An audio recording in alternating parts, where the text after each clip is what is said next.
একবার দুরূদ শরীফ পড়েন, দুটা ছন্দ বলবো, তারপরে আবার জীবনের সামনে আগাবো ইনশাআল্লাহ। আল্লাহুম্মা সাল্লি আলা মাওলানা। কেমন করে ঘুমাও তুমি, কেমন করে ঘুমাও তুমি, ফজর করে কাজা।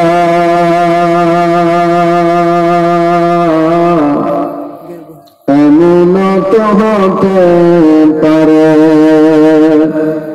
জহর জানাজা তোমার, এমন তো হতে পারে জহর জানাজা।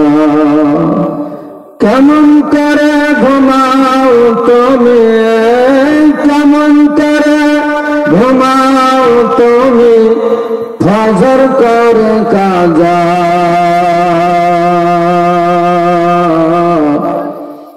এমন তো হতে পারে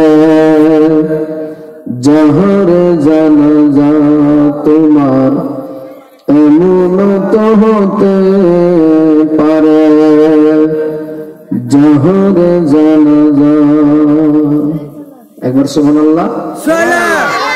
মুসলিম কুলে জন্ম নিলে মুসলমানের ঘরে, কাফের মুমিন তফাৎটা হয় নামাজের উপরে।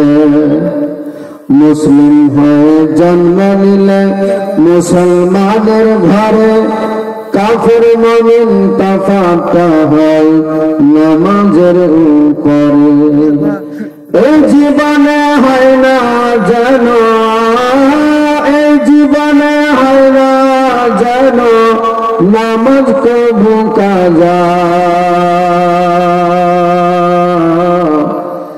এমন তো হতে পারে জহর জানাজা তোমার, এমন তো হতে পারে জহর জানাজা।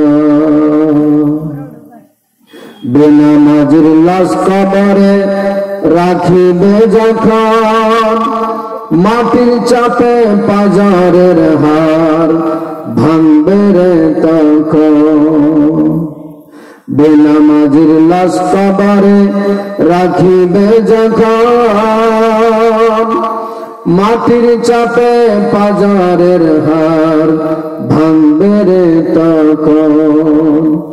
বিষাক্ত ওই সাপের ছবল, বিষাক্ত ওই সাপের ছবল, বেনামাজির সাজা। এমন তো হতে পারে জহর জানাজা মানুষ, এমন তো হতে পারে জহর জানাজা। বেনামাজি পাবে না ভাই নবীর শাফাত, দোজখ হবে শেষ ঠিকানা আঘাতার আঘাত। বেনামাজি পাবে না ভাই নবীর শাফাত, দোজখ হবে শেষ ঠিকানা আঘাতার আঘাত। হাসর में जम पुलसे रखे, হাসর में जम पुलसे रखे, পাবে না যাজা। এমন তো হতে পারে জহর জানাজা তোমার, এমন তো হতে পারে জহর জানাজা। কেমন করে ঘুমাও তুমি, কেমন করে ঘুমাও তুমি, ফজর করে কাজা। এমন তো হতে পারে জহর জানাজা মানুষ, এমন তো হতে পারে জহর জানাজা। জয় গতকাল আপনাদের মাঝে বলেছিলাম নবীর নওয়াসা ইমাম হাসান ও হুসাইন সপরিবার মিলে কুফা থেকে চলে আসলেন সোনার মদিনাতে শান্তির জীবন কাটাবেন বলে। কিন্তু আমি আগেই গতকাল বলেছিলাম যে যেই বিদ্রোহী দলের লোক যারা ছিল তারা ক্ষান্ত হয়নি। হযরতে আলী শেরে খোদা হায়দারে কাররার মুশকিলে কুসাকে মারার পরে টার্গেট নিয়েছে নবীর নওয়াসা ইমাম হাসানকে মারতেই হবে। কি করে? যে বিষয়ে শুনেছেন আপনারা যে বিষ একবার নয় একাধিকবার দেওয়া হয়েছে। কোন কিতাবে পাওয়া যায় 3 বার দেওয়া হয়েছে, কোন কিতাবে পাওয়া যায় 4 বার দেওয়া হয়েছে, কোন কিতাবে পাওয়া যায় 5 বার বিষ দেওয়া হয়েছে। পানিতে দেওয়া হলো, দই দেওয়া হলো, খিজুরে দেওয়া হলো, নানা ধরনের আমার নবীর নওয়াসার প্রতি ষড়যন্ত্র শুরু করে দিল। 2-1 বার দেওয়ার কারণে এমনিতে বিষাক্ত বিষের জ্বালাতে একবার বিষ যার ভিতরে ঢুকেছে কি জ্বালা কি কষ্ট সেই একমাত্র জানে। যার ফলে কয়েকবার বিষ দিয়ে দিল। আমার নবীর নওয়াসা জানের জান কাতর হয়ে আছে। বেরাদার মুসলমান বাবা ভাইরা ও আমার মায়েরা মন দিয়ে শুনুন, আমার নবীর নওয়াসা জানের জান ইমাম হাসান বাড়ির সবাইকে ডেকে বলে দিলেন, দেখো তোমরা ভালোভাবে জানো আমার পিছনে মানুষ লেগে গিয়েছে আমাকে মারার জন্য, আমাকে মারবে বলে দুনিয়া থেকে বিদায় করে দিতে চাই। তাই আমি চাই তোমরা সব ভালোভাবে খাওয়া দাওয়া সব ঠিকভাবে দিবে, কেউ যেন আমার সঙ্গে শত্রুতা না করতে পারে। এই এলাকার মুসলমান বাবা ভাইয়েরা, আমার নবীর নওয়াসা ইমাম হাসান থাকতে লাগলেন মদিনাতে। ওই বিদ্রোহী দলের লোকেরা যারা আমার নবীর নওয়াসাকে মারবে, যারা মারার পরিকল্পনা নিয়েছে, কেমনি মারা যায়, কেমনি মারা যায়, কি করে মারা যায়। হঠাৎ করে একদিন কি যেন খিজুরের মধ্যে বিষ দিয়ে দিল। বাবা দোকান থেকে দিল নাকি কোথায় দিয়ে দিল, বুঝতে পারা গেল না। আমার নবীর নওয়াসা জানের জান ইমাম হাসান বিষ খিজুর খেলেন। খিজুর খাওয়ার সাথে সাথে যেন বুক জ্বলতে লেগে গেল, সারা শরীরটা বডিটা যেন জ্বলে যেতে লাগলো। আমার নবীর নওয়াসা সেই সময়টাকে বলতে লাগলেন, জাহেদারা ও আমার বিবি জাহেদা, বল বল বল, কি আমার খাওয়ার মধ্যে এমন মাখানো ছিল, কি এমন ভিতরে চলে গেল যার ফলে আমার সব জ্বলে যাচ্ছে, বুকটা পেটখানা যেন জ্বলে যেতে লাগলো, কলেজা যেন ফেটে যাচ্ছে, আর সহ্য করতে পারি না। বলেছিলেন স্বামী, স্বামী আপনারে তো খিজুর দেওয়া হয়েছে, খিজুরের মধ্যে আবার কি দেওয়া যাবে? বলে বিবি রে, এই খিজুর খাওয়ার সাথে সাথে যেন আমার বুকটা জ্বলে যেতে লাগলো, আর সহ্য করতে পারি না। নবীর নওয়াসা ইমাম হাসান দাঁড়িয়েছিল বাবার, যেন দাঁড়িয়ে থাকতে পারে না, বিষের জ্বালায় কাতর হয়ে বসে পড়লেন মাটিতে। বলে বিবি রে, তাড়াতাড়ি করে আমার হোসেন ভাইকে ডাক আমার কাছে। ইমাম হাসানের নিকটে খবর দিয়ে দিল তাড়াতাড়ি করে। ইমাম হাসান চলে আসলেন, ইমাম হোসেন চলে আসলেন ইমাম হাসানের কাছে। দাদা দাদা দাদা বলে বলতে লাগলেন, দাদা কে আপনারে কি করেছে বলেন তাড়াতাড়ি করে খুলে। ইমাম হাসান বলতে লাগলেন, জানি না ভাই আমারে কে কি দিয়ে দিয়েছে, মনে হচ্ছে বডিটা আমার জ্বলে যাচ্ছে, বিষের জ্বালাই আমি আর সহ্য করতে পারি না ভাই রে। হয়তো মনে হয় কে আমার খিজুরের মধ্যে বিষ দিয়ে দিয়েছে ভাই রে। হয়তো আমি মারা যাব আর বাঁচবো না ভাইরে। ইমাম হাসানের বোন জাইনাব ছিল পাশে, দৌড়ে চলে আসলেন ইমাম হাসানের নিকটে, বলে ভাই কে তোমারে কে কি দিয়ে দিয়েছে, কে বিষ দিল তোমারে? ইমাম হাসান বললেন রে ভাই বোন রে, আমিও জানি না, কে যেন আমার বিষ দিয়ে চলে গেল। তুমি খাবারের মধ্যে বিষাক্ত বিষ মাখিয়ে দিল, নচেত কেন আমার বুকটা এমনি ধরপর করতে লেগে গেল? বুকটা আমার যেন জ্বলে যাচ্ছে, আমি আর বাঁচবো না বলবে, এক্ষুনি মারা যাবো, আর বাঁচা যাবে না, যাবে না। ইমাম হুসেন বলেছিলেন দাদা আমি থাকতে আপনি চিন্তা করেন না। আমার নবীর নওয়াজ ইমাম হুসেন সেই সময় বলেছিলেন দাদা চিন্তা করেন না, আপনি চলেন তাড়াতাড়ি করে আমার রাসূলুল্লাহর রওজাতে, আমার নবী মুস্তাফার রওজা শরীফে, আমার নানার রওজার কাছে যেতে হবে। আমার ইমাম হাসান বলেছিলেন ভাইরে আমার যাওয়ার মতো আর পরিস্থিতি নাই এই মুহূর্তে। আর হুসেন এটা বলেছিলেন না দাদা যেতেই হবে তাড়াতাড়ি করে। ইমাম হাসানকে সঙ্গে করে নিয়ে বেরোতে লাগলেন নানাদির রওজা শরীফে। আমার নবী মুস্তাফা যে রওজায় আরাম করে, আমার নবীর নওয়াজা জানের জান হুসেন ধরে নিয়ে চলে গেলেন দাদাকে নিয়ে রওজার সামনে দাঁড় হয়েছে। ইমাম হাসান সেই সময় রাসূলুল্লাহর রওজার পাশে দাঁড়িয়ে বলে নানা ওগো নানা,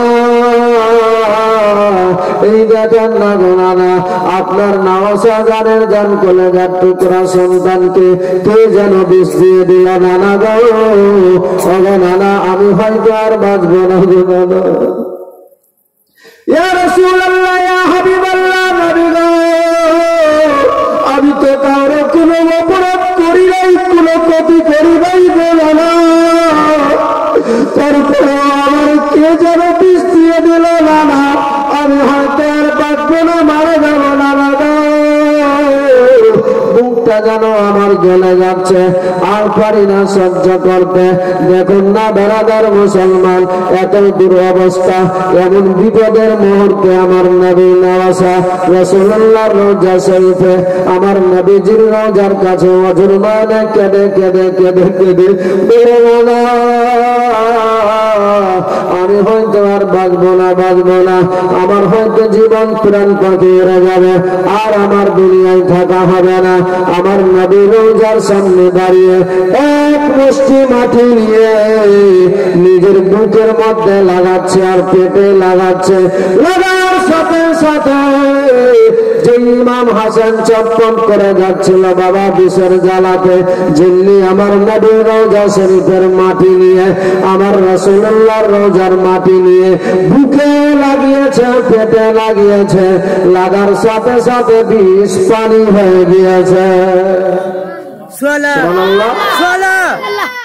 যেমনি লাগালো, লাগানোর সাথে সাথে বিষ পানি হয়ে গেল।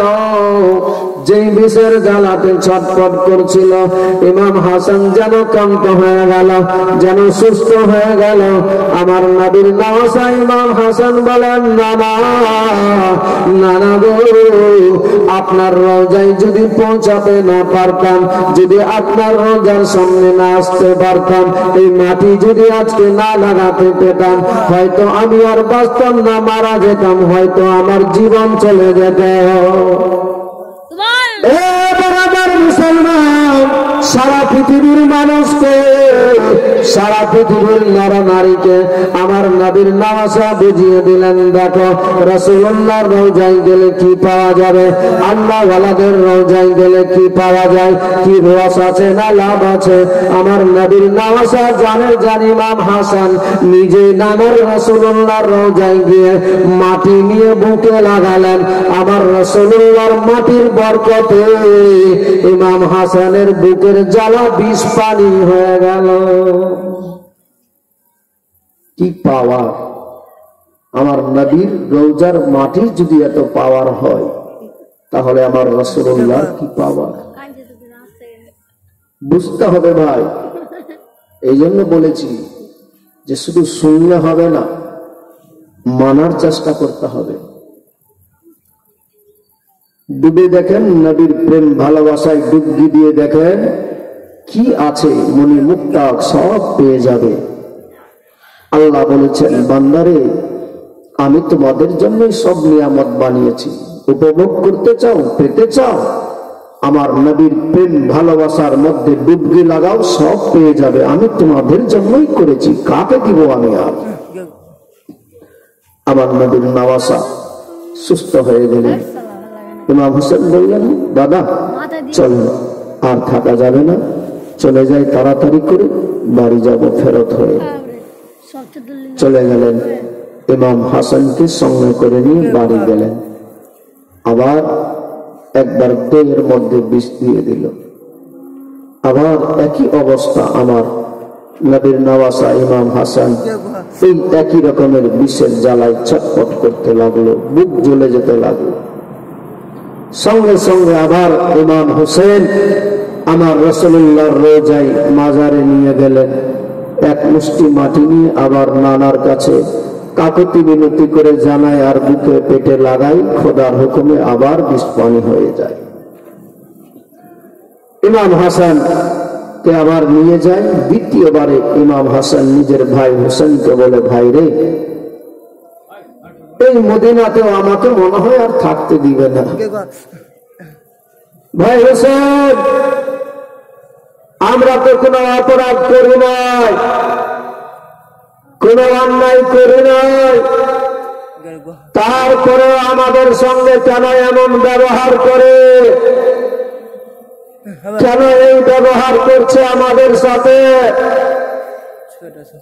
বাইরে তাই আমার মন বলে এই মদিনায় না থেকে চাচ্ছিলাম যে অন্য কোথাও এমন জায়গায় গিয়ে থাকবো যেখানে কেউ জানতে পারবে না যে আমি কোথায় আছি, অন্তত শান্তিতে তো আমার জীবনটা কাটবে।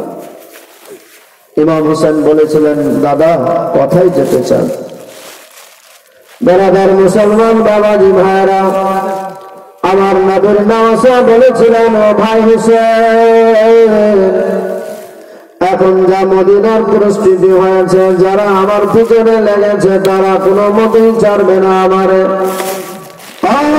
ভাই হোসেন, তাই আমার মন বলে আমি চাই তোমার সঙ্গে নিয়ে চলে যাব মুলকি বলে মাসাল নগরে। একটা মাসাল নগর শহর আছে, ওই জায়গাতে আমি নিজে আরামের জীবনটা কাটাবো, তাদেরকে নিয়ে চলবো, তারা থাকবে আমার পাশে, কেউ জানতে পারে না আমি কোথায় আছি, কোথায় গিয়েছি। আমি চাচ্ছিলাম ভাইরে, তোমার মন কি বলে, তুমি যদি চাও একটু চলো আমার মাসাল নগরে নিয়ে।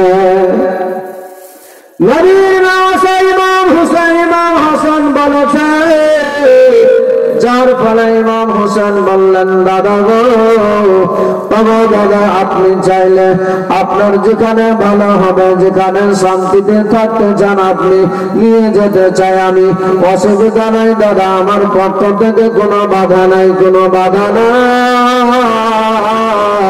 চলেন দাদা তাহলে মাসাল নগরে চলে যাই। আমার নবীর নওয়াসা ইমাম হোসেন যাওয়ার জন্য রেডি হচ্ছে। ইমাম হোসেনের সঙ্গে কয়েকটা লোক আরো খাদিম করদার আসিফ তৈনিক ছিল বাবা, তারা ইমাম হাসানের সঙ্গে নিয়ে নিলেন। বলে হুজুর, আপনার ছাড়া আমরাও থাকতে পারবো না। ও হুজুর, আপনি যেখানে যাবেন আমরা সেখানে যেতে চাই, আপনার পাশে আপনার কদমে আমরা নিজের জীবনটা কাটাতে চাই। তাই বলতে চাই হুজুর, দয়া করে মেহেরবানি করে আল্লাহর ওয়াস্তে আমাদেরকে সঙ্গে নেন, আমাদের রেখে দেন না। এবার মুসলমান, আমার নবীর নওয়াসা রাহমাতাল লিল আলামিনের মাটির মায়া হয়ে গেল, দয়া হয়ে গেল, অন্তরে দয়া হয়ে গেল, অন্তর ছুঁয়ে নিল। তারা সেই সময় বলেছিলেন, ভাইরা তোমাদের যদি তুমি যাওয়ার ইচ্ছা থাকে চলো যাবে, তবে একটা কথা শর্ত আছে, কেউ যেন জানতে না পারে যে তোমরা আমার সঙ্গে কোথায় যাচ্ছ, কোথায় গিয়েছ। বলে হুজুর গো, আপনার পদতলে আমার মা বাবা কুরবান, আপনার পদতলে আমার জীবন কুরবান। জীবন চলে যাবে আকা, কিন্তু আপনার বিষয়ে কাউকে বলতে যাব না, কাউকে বলবো না। এবার আমার মুসলমান বাবা ভাইরা, আমার নবীর নওয়াজা গানের গান বলে দিলেন। আমার নবীর নওয়াজা গানের গান ইমাম হাসান ইমাম হোসেনকে সঙ্গে নিয়ে নিলেন। সঙ্গে করে কতগুলো খাদিম খদ্দাম ছিল, মান্নাওয়ালা আসিফ প্রেমিক যারা ছিল বাবা, তাদেরকে সঙ্গে করে নিয়ে চলে গেলেন মাসালনগরে। মাসালনগরে থাকতে লাগলেন। এইদিকে মদিনায় যারা ছিল, যারা আমার নবীর নওয়াজাকে থাকতে দিবে না, যারা আমার নবীর নওয়াজাকে বাঁচতে দিতে চায় না, যারা আমার নবীর নওয়াজার বিরোধী হয়ে দাঁড়িয়েছিল, যারা আমার নবীর নওয়াজাকে দুনিয়া থেকে বিদায় করে দিতে চাইছিল, তারা নানা ধরনের খোঁজ লাগাতে লাগলো। কোথায় পাওয়া যাবে, কোথায় পাওয়া যাবে। নবীর নওয়াজা নাকি শুনলাম নাই আর মদিনাতে। ইমাম হাসান কেউ দেখা যায় না মদিনাতে, হুসেন কেউ দেখা যায় না মদিনাতে। দেখো দেখো দেখো দেখো খোঁজ নিয়ে কোথায় তারা গিয়েছে, কোথায় পাওয়া যাবে তাদেরকে। সবাই মদিনা শহরে, মদিনার গলি গলিতে খবর নিয়ে যাচ্ছে কোথায় আছে ইমাম হাসান, নবীর নওয়াজা কোথায় গিয়েছে।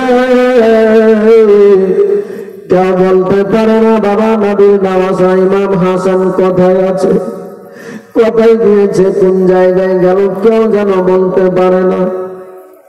শেষ মুহূর্তে বাবা জানতে জানতে, খবর নিতে নিতে কে যেন বলে দিল, কার কাছ থেকে যেন জানতে পারলো যে নবীর নওয়াজা এখন বর্তমানে মাসালনগরে যে সেনসিটিভ জায়গাতে পৌঁছেছে, যে এমন জায়গায় পৌঁছেছে সাধারণ মানুষ গিয়ে সেখানে কোনো পাত্তা পাবে না, তারা কোনো মতেই কোনো রকমের ক্ষতি করতে পারবে না নবীর নওয়াজা। তাদের মধ্যে থেকে মদিনার যে বিদ্রোহী দলের লোকেরা ছিল আমার নবীর নওয়াজাকে মারার জন্য যারা পরিকল্পনা নিয়েছিল বাবারে, রাতের অন্ধকারে রাতের আধারে তারা বসে সব আলোচনা করে, সবাই মিলে অনেক লোকজন একসঙ্গে তারা চিন্তা করে কেমন করে মারা যাবে ইমাম হাসানকে, কেমন করে তার নিকটে পৌঁছা যাবে, কি করে যাওয়া যায় মাসালনগরে। তাদের মধ্যে থেকে একজন দাঁড়িয়ে গেল, বলে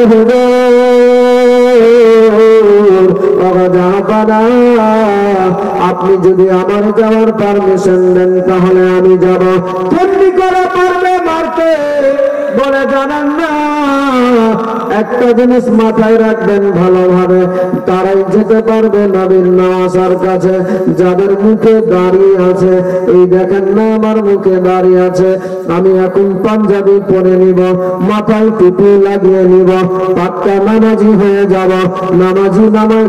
পাক্কা নামাজির ভেষ নিয়ে, ইমানদারের ভেষ নিয়ে চলে যাব নবীর নওয়াজার কাছে।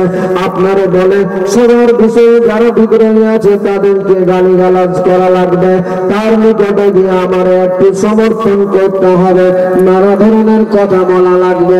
সেই সময় বলেছিল পারবে পারবে, বলে হ্যাঁ আমার দ্বারা সম্ভব আছে। বলে তার বিনিময়ে আমি কি পাবো বলো।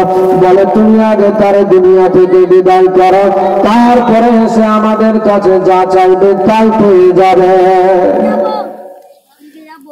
ওই বেঈমান অর্থের লোভে, টাকার লোভে, দুনিয়াদারি পাবে বলে নবীর নওয়াজা, নবীর প্রেম ভালোবাসা ভুলে গিয়ে চলে গেলেন বাবা গুদি গুদি ভাই মাসালনগরে পৌঁছালেন। মাসালনগরে গিয়ে ঘোড়ার উপরে দৌড়তে গদিতে চলে গেলেন মাসালনগরে।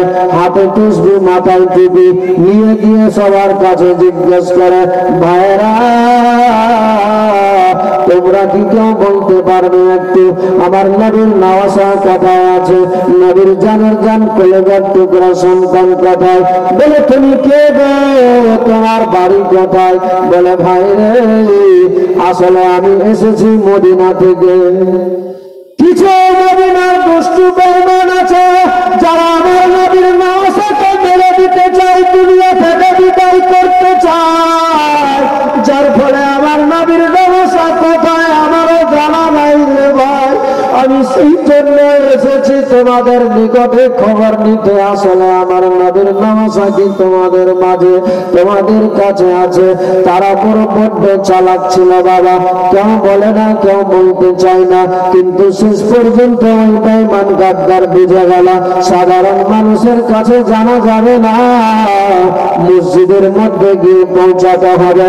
চলে গেল মসজিদে, দেখতে পাওয়া যায় একটা মুরব্বী বয়স্ক মানুষ মসজিদে বসে আছে তাসবিহ জপে। ওই মুরব্বী মানুষের নিকটে লোকটা চলে গেল, বলে চাচা, ও চাচা, বড় বিপদে পড়েছি গো চাচা। কি হয়েছে বাবা, কোন বিপদে পড়েছে?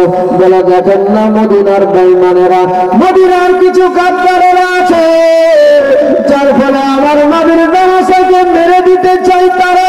সেই জন্য আমার নবীর নওয়াজা কোথায় গিয়েছে? চাচা গো, ও চাচা, জানি না, জানি না। আজ আমার নবীর নওয়াজা কয়েকদিন হয়ে গেল মদিনা ছেড়ে কোথায় চলে গেল, ভালো লাগে না, খাওয়া দাওয়া সব ছেড়ে দিয়েছি। চাচা গো, একটু বলতে পারবেন আসলে আমার নবীর নওয়াজা কোথায় আছে? একটু তারে দেখতাম, তার কদমে গিয়ে পৌঁছাতাম। তারে দেখতে গেলে আমার নিজের ইমানটা তাজা হয়ে যেত, নিজেকে ধন্য মনে করতাম। ওই মুরব্বী মানুষটার অন্তরে মায়া হয়ে গেল, দয়া হয়ে গেল। সিধা সাদা মুরব্বী মানুষ বসেছিল মসজিদে, লোকটাকে দেখে বুঝতে পারলো যে হয়তো নবীর পাক্কা সাচ্চা আশিক আছে, নবীর নাতিদের প্রেমিক রয়ে আছে। এই মনে করে বাবা অন্তরে মায়া হয়ে যাওয়ার কারণে, দয়া হয়ে যাওয়ার কারণে বলে দিলেন, আমার নবীর নওয়াজার পরিচয় ঠিকানা দিয়ে দিল। হ্যাঁ বাবা রে, আজ গত কয়েকদিন হয়ে গেল আমাদের মাঝে নবীর নওয়াজা দুই ভাই মিলে এসে উপস্থিত হয়ে আছে। তোমাদের কাছে আছে? হ্যাঁ বাবা। চাচা কোথায় আছে একটু বলুন। চাচা, যাবো তার কাছে। চাচা, নবীর নওয়াজাকে না দেখলে প্রাণ ঠান্ডা হবে না, ভালো লাগবে না, একটু বলেন। বলে দিলেন, চলে গেলেন নবীর নওয়াজার নিকটে। বলে আকা গো, আপনার গোলাম এসেছে আপনার কদমে। আমার নবীর নওয়াজা বললেন, কি গো, তুমি বাড়ি কোথায়, কত দূর থেকে এসেছো? হাসান যেমনি জিজ্ঞেস করে, বলে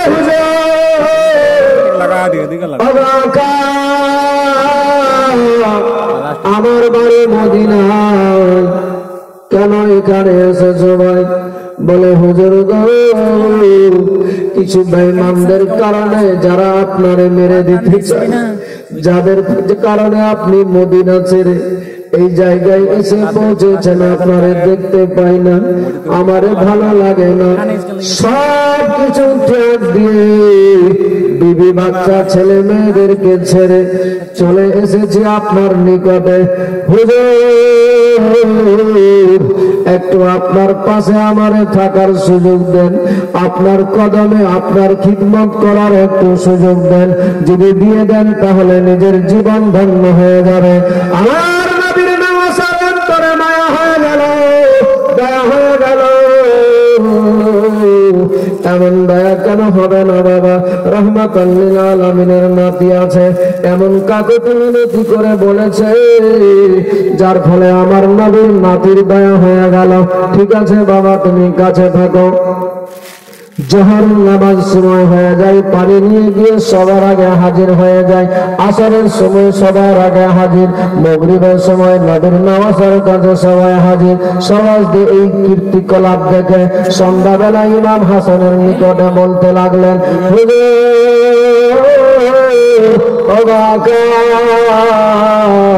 ইমাম হোসেন বলেছিলেন, দাদা গো একটা কথা বলতে চাই আপনারে। ইমাম হাসান বলেছিলেন, বলো ভাই কি বলবে? বলে, হুজুর এই লোকটার আকার আকৃতি ভালো লাগে না, অতি ভক্তগিরি দেখাচ্ছে আপনার সামনে। আমার মনে বড় সন্দেহ হচ্ছে, হয়তো মনে হয় লোকটাই আমাদের শত্রু হয়ে দাঁড়াবে। আমার নবীর নামাজে বলেছিলেন, না ভাই রে, না দেখে না জেনে কারো উপরে ইলজাম লাগানো যাবে না, যাবে না, যাবে না। এটা বড় অন্যায় হয়ে যাবে, কারণ সে তো অতি ভক্তগিরি দেখাচ্ছে। এই মুহূর্তে যখন আমাদের ক্ষতি করবে তখন তার উপরে অপরাধী বলে তারে মানা যাবে। এখন এই মুহূর্তে মানা যাবে না, যাবে না। ছেড়ে দাও তারে, তোমরা কেউ কিছু বলো না। তবে তোমাদের যদি এত সন্দেহ মনে হয় তাহলে তোমরা নিজের নজরে রাখবে, নিজের চোখে রাখবে, যেন সে কোনো আমাদের বড় ধরনের ক্ষতি না করে দেয়। এটা আমার হাসান বলে দিলেন, তোমার ক্লাস চলছে, বলে দেখো যেন কোন রকমের ক্ষতি না করে। বুঝতে অসুবিধা হচ্ছে?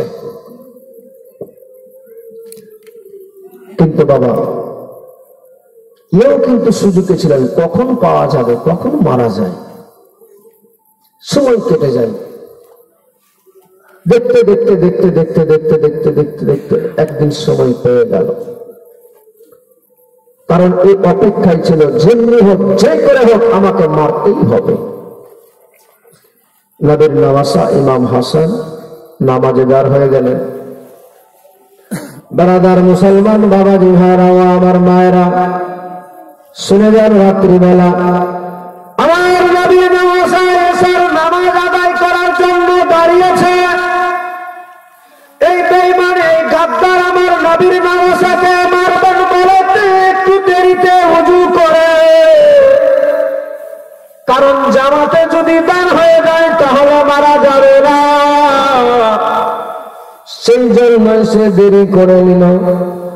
জামাত আরম্ভ হয়ে গিয়েছে, ওইদিকে নামাজ চলছে, ওযু করে দেরিতে ঘরের মধ্যে ঢুকে মসজিদের কোণে যেই জায়গায় ঝোলার ভিতরে বিষাক্ত তরবারি বললাম বর্ষা রেখেছিল বাবা, যে বর্ষাখানা রেখেছিল সেই বর্ষাখানা বেদ থেকে জুট করে বের করে নিল। সুযোগ পেয়ে বিষাক্ত বিষ মাখিয়ে দিল ওই মল্লমের মধ্যে। আর যেমনি ইমাম হাসান নামাজের অবস্থাতে আছে, রুকুতে যাবে, এই বেঈমান বুঝতে না পেরে ইমাম হাসানকে বললামটা এমন ভাবে মেরেছিল বাবা, বর্ষাটা যেন ইমাম হাসানের পিঠে লেগে যায়। কিন্তু বেরাদার সেই বললামটা, সেই বর্ষাখানা ইমাম হাসানের পিঠে না লেগে সেই বললামখানা গিয়ে ডান পায়ের মধ্যে দ্রুম করে গেঁথে গেল। যেমনি পায়ে লেগেছে সেই সময় ইমাম হাসান নামাজের অবস্থাতে আছে, ফিনকি মেরে যেন রক্ত বয়ে যেতে লাগলো, পা দিয়ে বয়ে যাচ্ছে। ইমাম হাসান নামাজের হালতেই রয়ে আছে। ইমাম হোসেন রাদিয়াল্লাহু তাআলা আনহু নামাজে আছে। বাবারে নামাজ পড়া হয়ে গেল, ওই লোকটাকে ধরে নিল। ধরে নিয়ে ইমাম হাসান রাদিয়াল্লাহু তাআলা আনহু পায়ের মধ্যে ওই বল্লমটা গেঁথে গিয়েছে। পা থেকে বল্লমটা যেমনি সরিয়েছে, আর যেন ইমাম হাসানের পা দিয়ে যেন ফিনকি মেরে রক্ত বহে যেতে লাগলো। এমন বিষাক্ত বল্লম বর্ষা বেড়েছে ইমাম হাসানের পায়ের মধ্যে, যে পায়ের মধ্যে লাগার সাথে সাথে ফিনকি মেরে রক্ত বয়ে যাচ্ছে। ইমাম হাসান নামাজের পরে ছটফট করে যাচ্ছে, যেন আর বাবা সহ্য করতে পারে না, বিলাই লেগেছে পায়ের মধ্যে। কিন্তু এমন বিষাক্ত বিষ যে ছিল মাখানো ওই মল্লমের মধ্যে, ওই বিষের জ্বালায় যেন কলেজা পর্যন্ত ফেটে যাচ্ছে। আমার নবীর নামাজে ইমাম হাসান বলেছিলেন, ভাই হুসেন রে, ও ভাই হুসেন, নিয়ে চল তাড়াতাড়ি করে আবার আমি আর বাঁচবো না রে ভাই, এক্ষুনি আমার দুনিয়া ছাড়তে হবে, এক্ষুনি আমার মরে যেতে হবে, আর বাঁচা হবে না বাইরে। যদি চাও তোমার ভাই হাসানকে, যদি চাও তোমার ভাই হাসান, তোমার দাদা হাসানকে বাঁচে রাখতে, তাহলে তাড়াতাড়ি করে চল রাসূলুল্লাহর রওজায় নিয়ে চল, নচেত আমি মারা যাবো রে বাইরে। এই বিশ্ব এমন বিছানার তরবারির মধ্যে মেঘা ছিল ভাই হুসেন, যে বিষের জ্বালায় যেন সব আমার কলেজা পর্যন্ত পেটে যাচ্ছে রে ভাই হুসেন। সেই সময় হুসেন বলেছিলেন, দাদা আমি আপনারা বলেছিলাম এই লোকটা সুবিধাজনক লাগে না, লাগে না, আজকে দেখেন কত বড় সর্বনাশ করে দিল। আমার হাসান আকা বলতে লাগলেন, ভাই হুসেন তারে কিছু বলবে না, এখন মারবে না, আমি যদি মারা যাই তবে তোমরা তারে আঘাত করবে, এখন তারে তোমরা ধরে রাখো, আপাতত আগে আমারে তোমরা রাসূলুল্লাহর রওজায় নিয়ে চলো। দেখতে দেখতে বাবা আমার নবীর নামাজের ডান পাটা যেন ফুলে গেল বাবারে, বিষের জ্বালায় এমন বিষাক্ত বিষ মাখানো ছিল তরবারিতে, পাটা যেন ফুলে গেল। একটা দিন কাটতে না কাটতে যেন পায়ের মধ্যে যেন পূজারম্ভ শুরু হয়ে গেল। আমার নবীর নামাজে ইমাম হাসানকে নিয়ে ঘোড়ার উপরে চেপে দ্রুতগতিতে ছুটতে লাগলো মদিনার দিকে, ছুটে যাচ্ছে বাবারে, কেন মদিনায় যেতে হবে, আমার দাদার কাছে, আমার রাসূলুল্লাহ, আমার নানুর কাছে, আমার নানুর রওজার পাশে, আমার নানুর কাছে নিয়ে যদি যাই তাহলে হয়তো আমার দাদারে আমি বাঁচিয়ে নিতে পারবো, নচেত হয়তো আমার দাদাকে আর বাঁচাতে পারবো না। এই মনের বাসনা নিয়ে আশা নিয়ে দৌড়াতে দৌড়াতে ঘোড়ার উপরে চেপে দ্রুত গতিতে পৌঁছে গেলেন মদিনাতে। মদিনায় যেমনি পৌঁছেছে রাসূলুল্লাহর রওজায় গিয়ে বলে, নানা ও নানা, আমরা কোনো অপরাধ করি নাই গো নানা, আমরা কোনো অন্যায় করি নাই নানা, কোনো দোষ করি নাই, তারপরও কেন এত আমাদের সঙ্গে শত্রুতা শুরু করেছ গো নানা, বলেন নানা। আমরা কুবা থেকে চলে আসলাম মদিনাতে, আমাদেরকে মারার জন্য মদিনাতেও তারা পরিকল্পনা নানা ধরনের শুরু করেছিল গো নানা, নানা তারপরেও চলে গেলাম মদিনাতে দেওয়া করল নানা,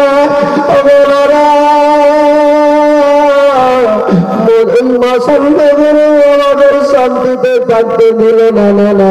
দেখেন না আপনার নামাজ আপনার নাতিকে কি যাবে শাস্তি এমন তরবারি মেরেছে, যেই বল্লভে বিষ্ঠা কেন ছিল নানা গো, এই বিষাক্ত তোর বল্লভের বিষের জ্বালাতে আমার দাদার পাটা ফুলে গিয়েছে, পুজ হয়ে গেল, আর বাঁচতে না হয়তো।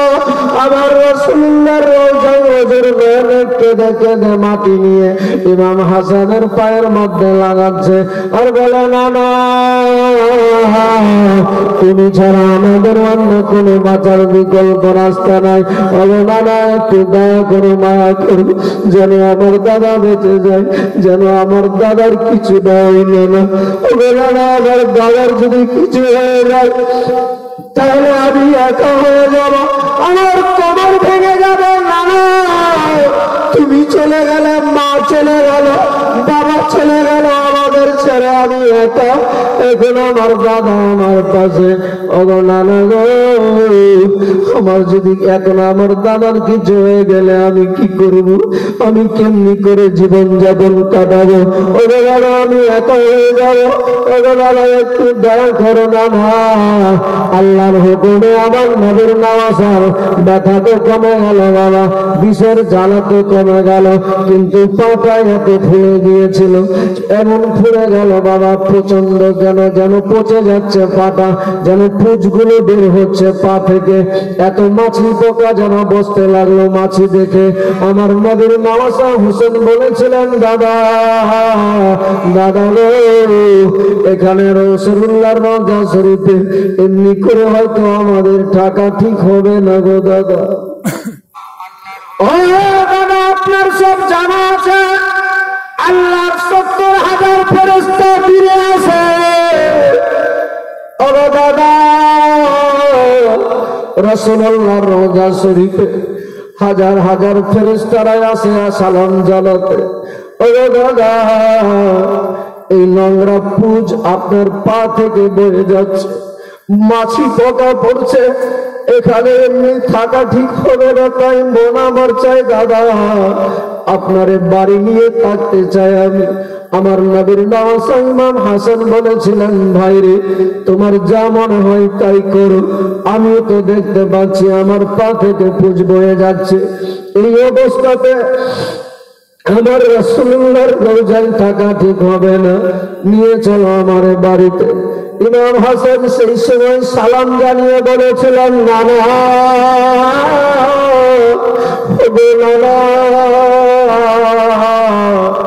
আপনার নাতি চলে যাচ্ছে আজকে আপনার রওজা থেকে। ও বলো না, জানি না আমার আর নসিবে জুটবে কিনা, আপনার রওজায় আসতে পারো কিনা আমি বলতে পারবো না, আমার জানা নাই। তবে নানা শেষ সালাম জানায়, নানা একটু তোমার নাতির ওপরে নজর রাখিয়ে বাত। নানা গো, আজ আমি একা হয়ে গেলাম নানা, তোমার পাশে যতক্ষণ ছিলাম নানা, তোমার কাছে যতক্ষণ ছিলাম নানা, আমার মন বলছিল যে আমার কেউ কিছু করতে পাবে না। নানা, আজ আমি আপনার আবার চলে যাচ্ছি রোজা ছেড়ে বাড়িতে, আমারে আবার কেউ হয়তো মেরে দিবে, কেউ হয়তো আমার জীবনটা দিয়ে দিবে, আপনার রোজায় হয়তো আমার আশা হবে না নানা। তাই বরং কান্দাল কাতর হয়ে আমার হোসেন আকার সঙ্গে চলে গেলেন বাবা বাড়িতে। বাড়িতে থাকতে লাগলেন, কয়েকটা দিন কেটেছে। ইমাম হাসান যত দিন যায় তত যেন অসুস্থ হয়ে যায়, আর যেন সুস্থ হওয়ার নাম নেই। যত দিন বা দিন পরিবর্তন কি হবে, আরো যেন অপরিবর্তন ঘটে, যেন আরো বেশি অসুস্থ হয়ে যেতে লাগলো, আরো যেন বেশি অসুস্থ হয়ে গেল। আর শুয়ে আছে, শুধু বসে দাঁড়িয়ে থাকতে পারে না, সবসময় বসে থাকে। এত অবস্থা কঠিন হয়ে দাঁড়ালো, আমার নবীর নওয়াজা বুঝতে পেরে গেল, ভাই রে আর হয়তো আমার বাঁচা হবে না। তাই নবীর নওয়াজা সবাইকে বলে, তোমরা আমার প্রতি কেউ নারাজ হও না। দেখতে পাচ্ছ আমি এত কয়েকদিন ধরে চলতে পারছিলাম, আজ কয়েকটা দিন হয়ে গেল আর চলতেও পারি না, বসা ছাড়া আর কোনো রাস্তা নেই। আমার নবীর নওয়াজার এই কথা শুনে তার বিবি ছিল, বাবারে কেমন তার জীবন সঙ্গিনী ছিল, কেমন তার স্ত্রী ছিল, সারা পৃথিবীর মানুষকে শিক্ষা দিয়ে দিয়ে চলে গেল। নবীর নওয়াজা ইমাম হাসানের স্ত্রী রাত্রিবেলায় ঘুমকে ত্যাগ করে, ঘুমকে হারাম করে বেরিয়ে গেলেন নিজের বাড়ি থেকে মসজিদের কারণে এক কন্যাতে গিয়ে আল্লাহর দরবারে হাত তুলে উত্তোলন করেছে, রব্বুল আলামিন মাগো আল্লাহ, এতদিন হয়ে গেল মাওলা তোমার দরবারে কিচ্ছু নিজের জন্য চাই না, এত আমাদের অভাবে জীবন কেটেছে, তবুও তোমার কাছে চাইনি মাগো আল্লাহ, আজ একটা শুধু জিনিস চাই তোমার কাছে মাওলা, অসম্ভব বলে কিচ্ছু নাই তোমার দরবারে, তুমি সব সম্ভব করতে পারো মাওলা, তোমার দরবারে কিছুরে পড়িলে আমার স্বামীটা বড় অসুস্থ, আমার রব্বুল আলামিন কে যেন আমার স্বামীরে আঘাত করেছে, বিষাক্ত তরবারি মারার কারণে অসুস্থ হয়ে পড়ে আছে, আজ আমার স্বামী আর উঠতেও পারে না, দাঁড়াতেও পারে না। মাওলা দয়া করে মেহেরবানি করে আমার স্বামীকে একটু সুস্থ করে দাও মাওলা। এই ওজুর নয়নে স্বামীর জন্য কাঁদে, কিন্তু বাবারে জাহেদার জানা ছিল না যে আজকে আমার স্বামীর জীবনের শেষ রাতটা হয়ে যাবে। আমার স্বামী শেষ হয়ে যাবে, দুনিয়া থেকে বিদায় হয়ে চলে যাবে, আমাদেরকে ফাঁকি দিয়ে চলে যাবে আমার স্বামী চিরতরে। আমার স্বামীকে কে যেন রাতের আধারে রাতের অন্ধকারে কে বিষ দিয়ে চলে যাবে জানা ছিল না, যার ফলে নিজের স্বামীকে ঘরে রেখে দরওয়াজাটার শিকলটাকে টেনে অজুর নয়নে খোদার দরবারে কান্না করে স্বামীর ভালো চাই বলে। আর ওই দিকে বাবারে কে যেন বিষ দিয়ে চলে গেল। যে কলসিটা রেখেছিল ইমাম হাসানের ঘরের মধ্যে মা জাহেদা কাপড়টাকে লেপটিয়ে দিয়ে কাপড়টাকে ভালোভাবে বেঁধে দিয়েছিল। মানেরা খেয়ে যেন কার চক্রান্তে এমন ভাবে দিয়ে দিয়ে চলে গেল। বাবারে আমার নবীর নওয়াসা ইমাম হাসান ঘুমাচ্ছে, একটু আরাম করতে আছে। হঠাৎ করে ফজরের নামাজের সময় হতে যাচ্ছে, সেই সময় কে যেন ঘরের ভিতরে ঢুকে গেল। আর ঢুকে গিয়ে বিষাক্ত বিষ নিয়ে ওই কাপড়টার উপরে কলসিটাতে সরাইয়ের উপরে বিষটাকে দিলেন বাবারে ঘুষে। ঘুষে দেওয়ার পরে বিষটা মাখিয়ে দিয়ে যখন বেরিয়ে যাচ্ছেন ঘর থেকে, যেমনি ঘর থেকে বের হচ্ছে দরওয়াজাটা সেই সময় যেমনি একটু খুলেছে, টাচ হয়ে যাওয়ার কারণে ইমাম হাসানের চোখ খুলে গেল। যেমনি চোখ খুলেছে বাবারে, সঙ্গে সঙ্গে ইমাম হাসান যেন দেখতে পাই কে যেন বেরিয়ে চলে গেল। কে যেন চলে গেল ঘর থেকে বেরিয়ে। ইমাম হাসান রাদিয়াল্লাহু তাআলা আনহু সেই সময় বসে গেল। যেমনি বসেছে মুয়াজ্জিন আজান দিয়ে দিল, নামাজের ফজরের আজান হয়ে গেল। বাবারে মা জাহেদা দৌড়ে চলে আসলেন ঘরের ভিতরে। ইমাম হাসান বলতে লাগলেন, বিবি রে দে দে তাড়াতাড়ি করে পানি দিয়ে দে, আমার একটু নামাজ আদায় করতে হবে। মুয়াজ্জিন আজান দিয়ে দিয়েছে, একটু ওযু করা লাগবে। ইমাম হাসানকে সেই সময় জাহেদা ওই কলসির মধ্যে যে কলসিতে পানি রাখা ছিল, যে কাপড়টা লেপটানো ছিল পেঁচানো ছিল, তেমনি ভাবে কাপড়টা রাখা ছিল। বাবারে মা জাহেদা কাপড়টাকে সরিয়ে কলসি থেকে এক ঘুঁটি পানি দিয়ে দিলেন বর্তনের মধ্যে। আমার নবীর নওয়াসা উযু করলেন। উযু করার পরে উযুর শেষে যেই পানিটা আছে সেই পানিটাকে আমার নবীর নওয়াসা যেমনি পান করেছে, পান করার সাথে সাথে যে দিক দিয়ে পানিটা যাচ্ছে বাবারে সঙ্গে সঙ্গে মনে হয় কেটে নেমে যাচ্ছে নিচে দিকে। আমার নবীর নওয়াসা বর্তনটা খুঁটিটা হাত থেকে ছেড়ে মাটির মধ্যে কাগজ করে বসে গিয়েছে। আর বলে, বিবি রে ও বিবি বল বল বল, এই পানিতে কি এমন বাঁকা ছিল বিবি রে? বলে, স্বামী কলসির মধ্যে পানি রাখা ছিল গো স্বামী, এই কলসি থেকে বর্তনের পানিটাকে দিলাম আপনারে আমি, কি এমন থাকবে ওই পানিতে? সেই সময় ইমাম হাসান বলে, না না বিবি রে, এই পানির মধ্যে হয়তো কোনো কেউ বিষাক্ত বিষ মাখিয়ে দিয়েছে, কারণ তুমি যখন পানিটা বের করলে সেই সময় কাপড়টা কি অবস্থায় কলসির মুখে বাঁধা ছিল। মা জাহেদা বলে, স্বামী গো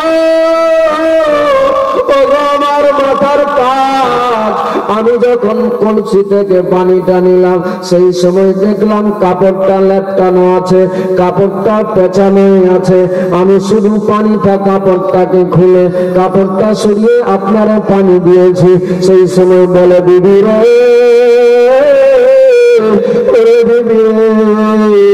হয়তো মনে হয় কেউ যেন বিষ দিয়ে চলে গিয়েছে, কারণ তুমি কি দরওয়াজা খুলেছিলে একটু আগে।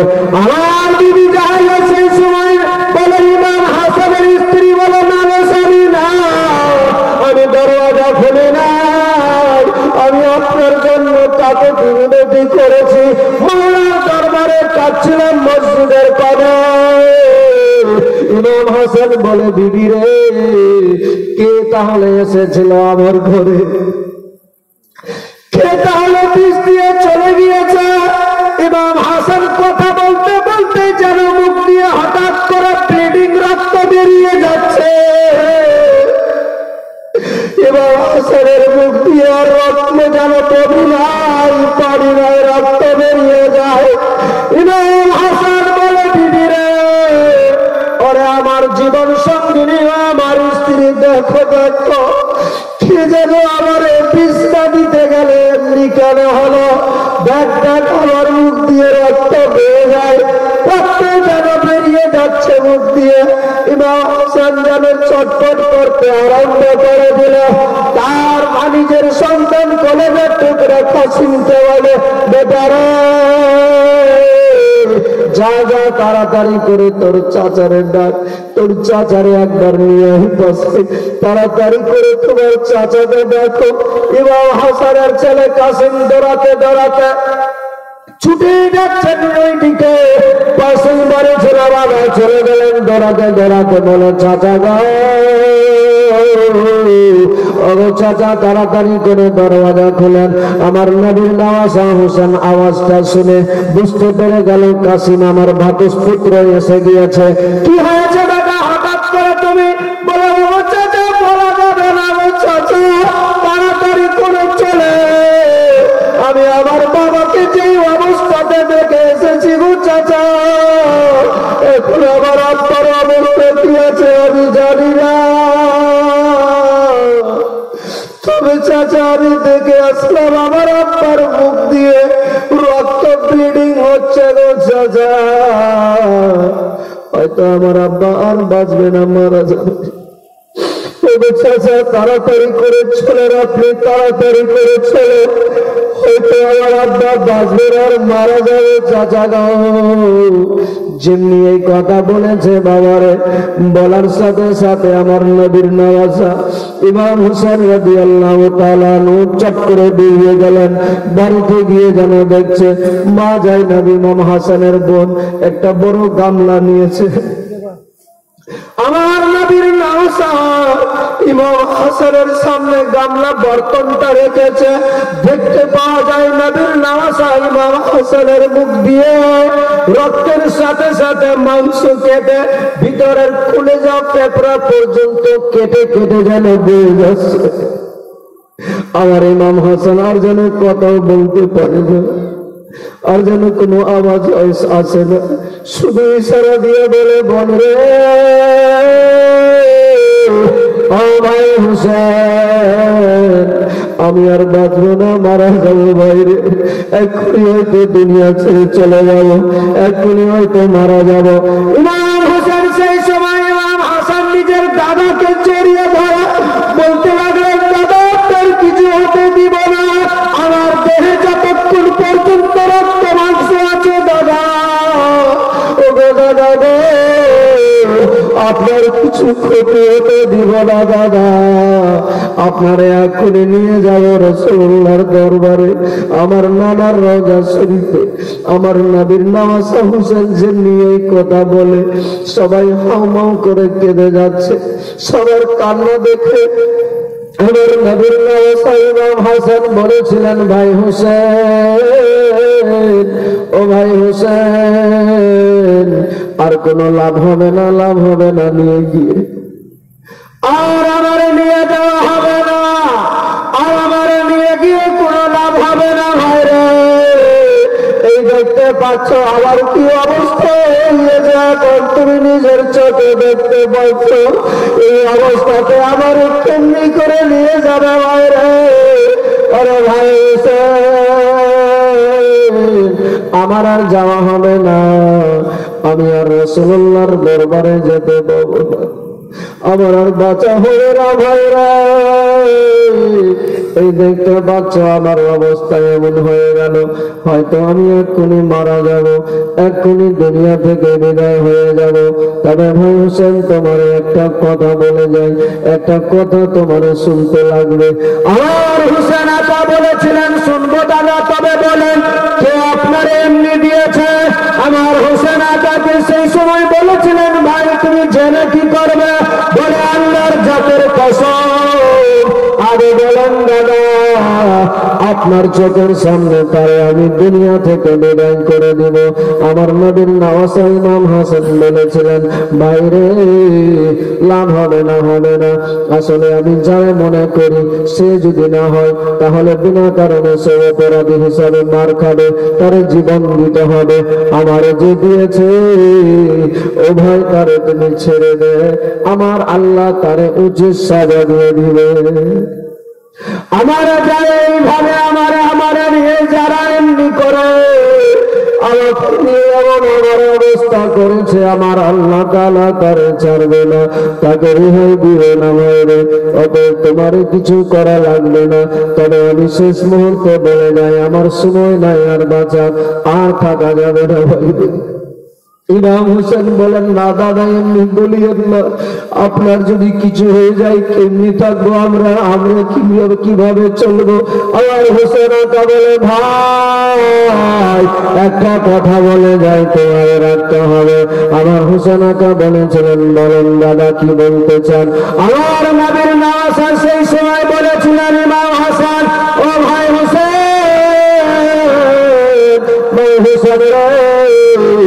আমার মনের বড় আশা ছিল, মনের বাসনা ছিল। বলে কি দাদা? বলে আজকে তোমারে আমি কয়েকটা শুধু কথা বলবো, তোমার দ্বারা যদি সম্ভব হয় মানবে, তবে একটা কথা তোমারে রাখতেই হবে। আমার নবীর নওয়াসা হোসেন বলেছিলেন, বলুন দাদা কি করতে হবে?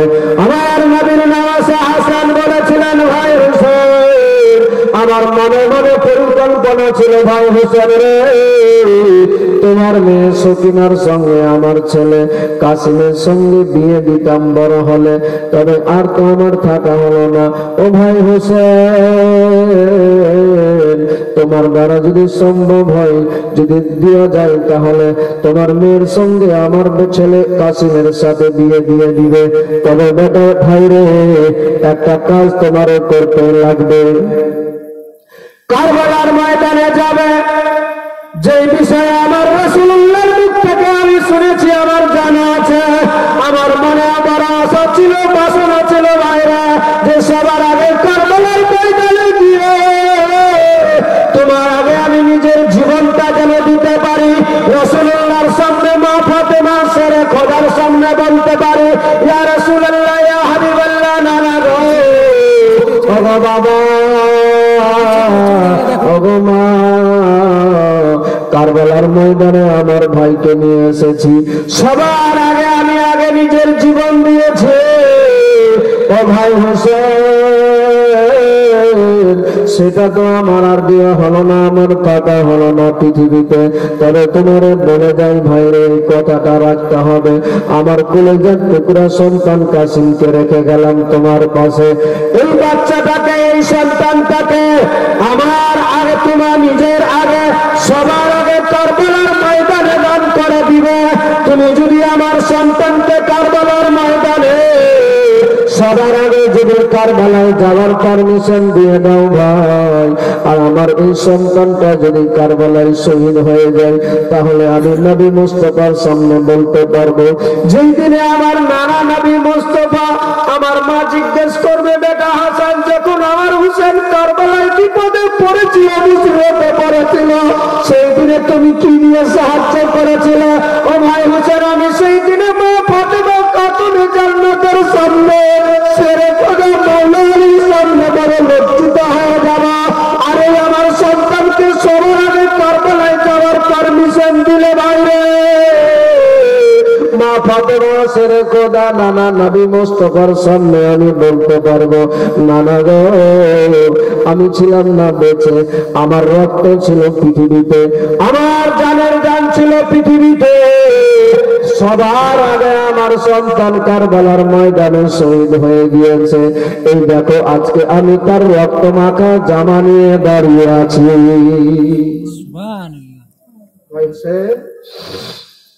এই কথাটা তোমার রাখতে হবে, না বলো না ভাই, সবার আগে তুমি আমার এই সন্তানকে কারবালার ময়দানে যাওয়ার পারমিশন দিও।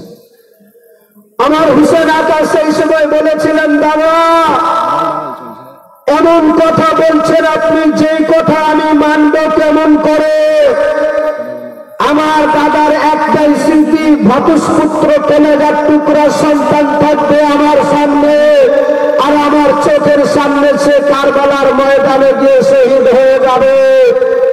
এটা তোমার ভাই হুসেন কেমন করে, কি করে সহ্য করবে দাদা? আপনি জানেন ভালো করে। আমার হাসান আকা বলেছিলেন, ভাই রে, যদি তুমি না করো তাহলে আমি যে বড় লজ্জিত হব মা বাবা নানা নবী মুস্তাফার সামনে।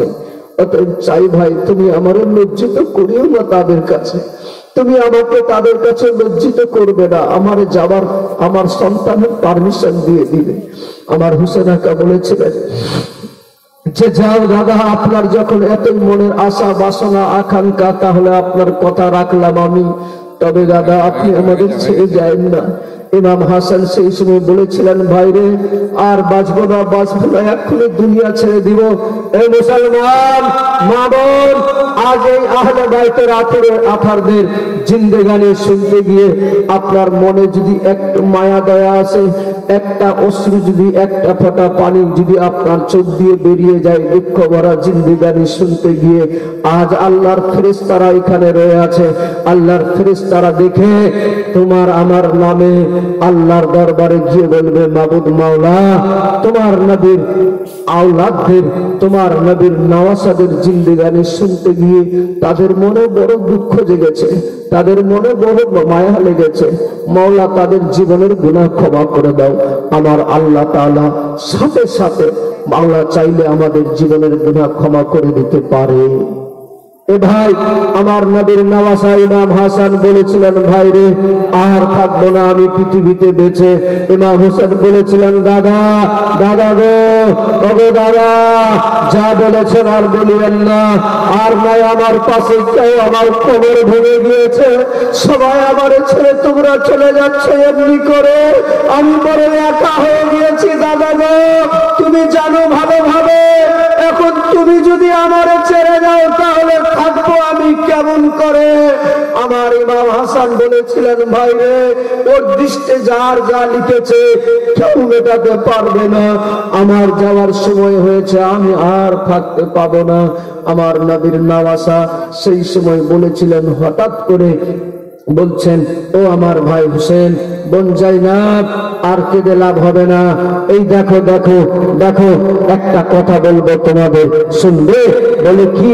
বলে আমি যেন দেখতে পাচ্ছি নবী মুস্তাফা চলে আসছে, আমার মা ফাতেমা খাতুনে জান্নাত আছে, আমার পিতা শেরে খোদা হায়দারে কাররার মুশকিলে কুসা আছে, রুহানি সুরাতে তারা যেন আমার নিকটে চলে আসছে। ভাই রে, তোমরা রেডি হয়ে যাও। কিসের জন্য রেডি হতে বলছে? আমার নবীর নওয়াসা দুনিয়া ছাড়ছে, তারপরেও শেষ আদব কারে বলে, ভালোবাসা কারে বলে, সম্মান কারে বলে, পৃথিবীর মানুষকে বুঝাবে। যার ফলে আমার নবীর নওয়াসা নিজের ভাই হুসেনকে বলছে, ভাই রেডি হয়ে যাও।